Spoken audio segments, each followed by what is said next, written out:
Have you ever heard an older person say, "Back in my day, bread cost almost nothing"? That's inflation at work. Inflation simply means the prices of things are going up over time.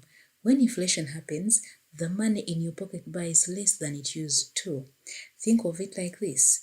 Inflation is when the value of money goes down and the cost of goods and services goes up. So inflation is the increase in the general price level of goods and services over time. What causes inflation? Firstly, too much demand. When everyone wants to buy something but there isn't enough of it, sellers raise the price. Second, higher production costs.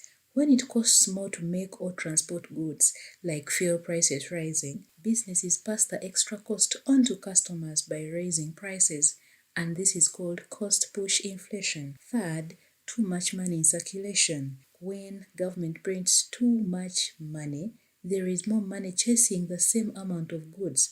People have more cash, but there is no more bread. So bread becomes expensive, and this is sometimes called monetary inflation. Inflation can be very tricky for businesses.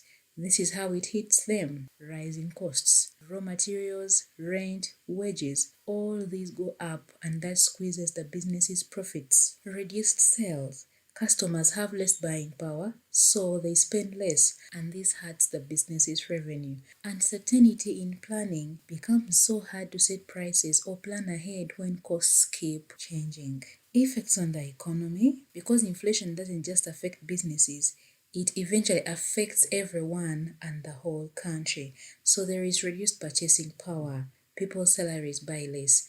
A teacher earning the same salary as last year is effectively poorer if prices have risen. Secondly, there is slower economic growth. When people stop spending because things are too expensive, businesses shrink and the economy slows down. Inequality widens. The poor are hit hardest because a bigger share of the income goes to basic needs like food and transport. Currency weakens.